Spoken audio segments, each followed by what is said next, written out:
In a particular universe, cosmic radiation from outer space has reached Earth, reanimating the dead who have already been buried. These reanimated corpses return as zombies that feed on human flesh. The planet becomes overrun by these zombies, and humanity fights back, sparking a war between humans and the undead. People struggle mightily in an effort to win this battle, until a savior named Dr. Reinhold establishes an organization called ZomCon. Dr. Reinhold discovers that damaging a zombie's brain permanently ends its reanimation, ensuring it cannot rise again.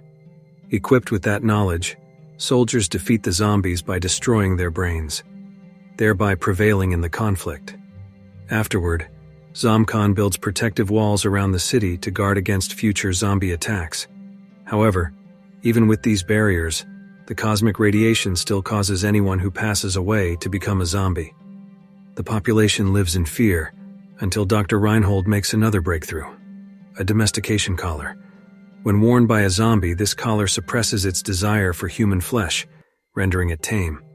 Should the collar's light go off, the zombie reverts to its flesh-eating instincts, so people are advised to contact ZomCon immediately or push a nearby emergency button. With tame zombies now available, households begin using them as servants to help with chores. Meanwhile, individuals who refuse to become zombies after death arrange special burials. Their bodies are buried extra deep, with the head and torso placed in separate caskets. School children are taught about ZomCon and the history of the zombie wars. One day in class, the head of ZomCon security, Mr. Bottoms, pays a visit.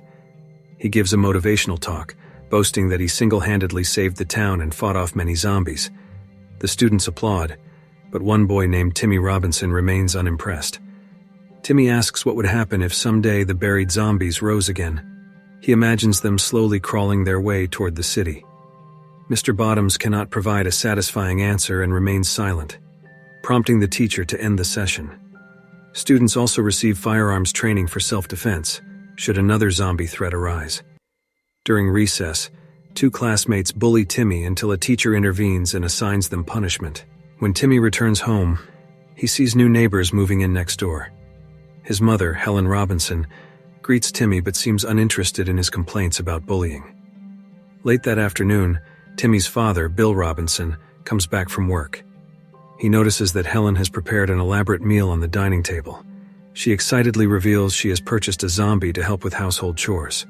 Bill is horrified and strongly disapproves, admitting he is afraid of zombies.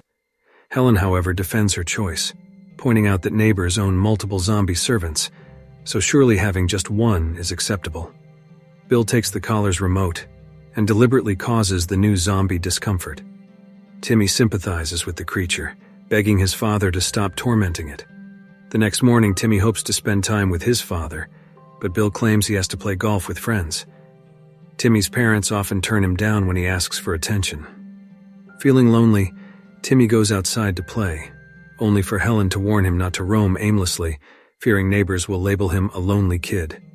Timmy wanders to a small park where he sees a zombie attempting to grab a can from the ground, except the can has been tied to a rope, causing the zombie distress whenever it tries to pick it up. Timmy then notices the pranksters are the same two classmates who bully him. They shove Timmy and almost shoot him with their gun, but his family's zombie arrives just in time to rescue him. Grateful, Timmy names the zombie Fido. Timmy then tries to play catch by throwing a ball, but Fido stands there uncertainly. Treating him like a pet, Timmy instructs Fido to retrieve the ball. Unfortunately, it lands on the property of the ill-tempered Mrs. Henderson, an older woman who reacts violently when Fido trespasses. She strikes him repeatedly, damaging the domestication collar so it temporarily stops functioning. Fido reverts to a flesh-eating zombie and kills Mrs. Henderson. Timmy arrives shortly after and is horrified by the sight.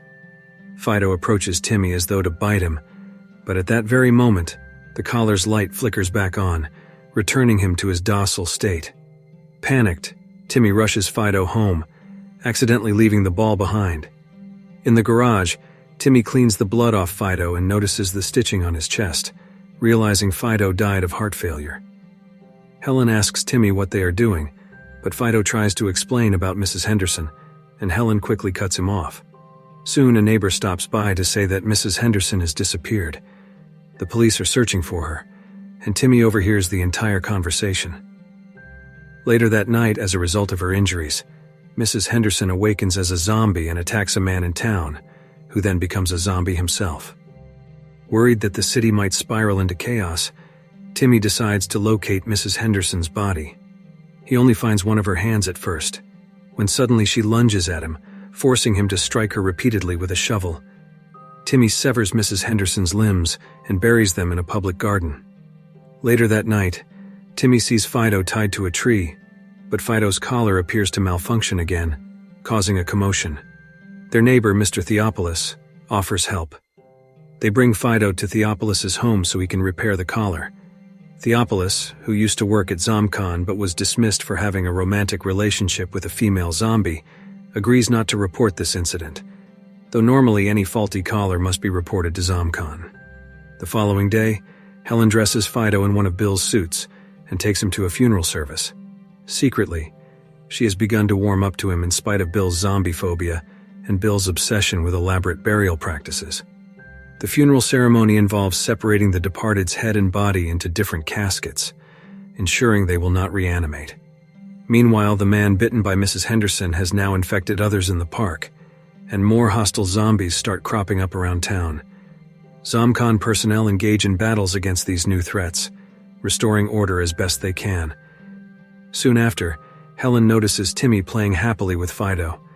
Although Bill complains that zombies do not require food or drink, Helen still offers refreshments to both.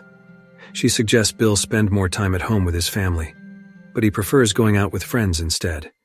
At some point, the local bullies are caught by Mr. Bottoms after accidentally shooting a ZomCon employee in the foot. Mr. Bottoms initially suspects they may have caused Mrs. Henderson's death and subsequent zombification. The frightened children try to shift blame to Timmy and Fido, even claiming Fido once threatened them in the park. Then you shot the old lady just like... Timmy and Fido climb a hill outside of town. Timmy promises he will always stand by Fido. Suddenly, they encounter the same bullies, who tie both Timmy and Fido to a tree. The boys plan to destroy Fido's collar, force Fido to revert, then shoot him so they can pretend to be heroes. They indeed damage the collar, but hesitate to pull the trigger. In the confusion, one bully accidentally shoots his sibling, exclaiming in shock, "Crap, you made me shoot my stupid brother!" Fido chases down the fleeing bully into a shed and ends up biting him. Afterward, Fido returns to Timmy, who is terrified at first, but realizes Fido will not harm him. Unable to free Timmy himself, Fido seeks help from Helen. Meanwhile, the bitten bullies resurrect as zombies and attempt to attack Timmy. Fortunately, Helen arrives just in time, saving Timmy and sets fire to the small shed to eliminate any evidence. They were zombies? The next day, Helen and Mrs. Bottoms have a warm conversation, while Mr. Bottoms notices that Helen seems quite close to Fido. Growing suspicious, he warns Bill to be cautious of Fido, suspecting that Fido might have killed Mrs. Henderson. Upon returning home, Bill questions Helen about her closeness to Fido, but Helen dismisses him. The following day, ZomCon employees discover Mrs. Henderson's remains, along with Timmy's lost ball, causing them to arrest Fido. A distraught Timmy later hears from Cindy Bottoms, who mentions overhearing her father's phone call, that they do not plan to destroy the good zombie, but rather assign Fido to menial labor at the ZomCon factory. Timmy enlists Mr. Theopolis, who used to work for ZomCon, to help free Fido. Mr. Theopolis and Timmy sneak into the ZomCon plant, where broken or uncooperative zombies are reconditioned.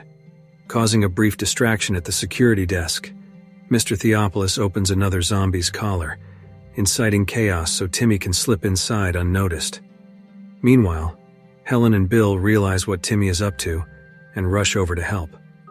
Inside the facility, Timmy is caught on camera by Mr. Bottoms, who captures him and drags him toward a gate separating humans from a cluster of ravenous zombies.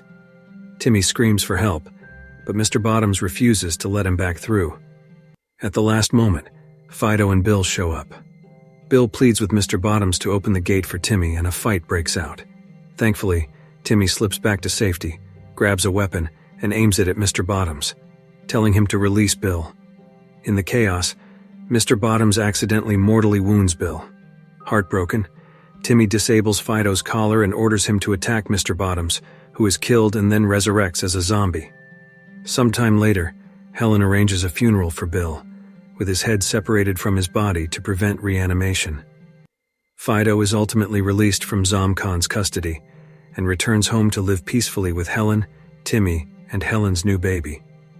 As for Mr. Bottoms, now a zombie, he is fitted with a collar and placed under the control of his daughter Cindy. And that is where the story concludes. Do you want to play catch? Sure. If you like this video, don't forget to subscribe.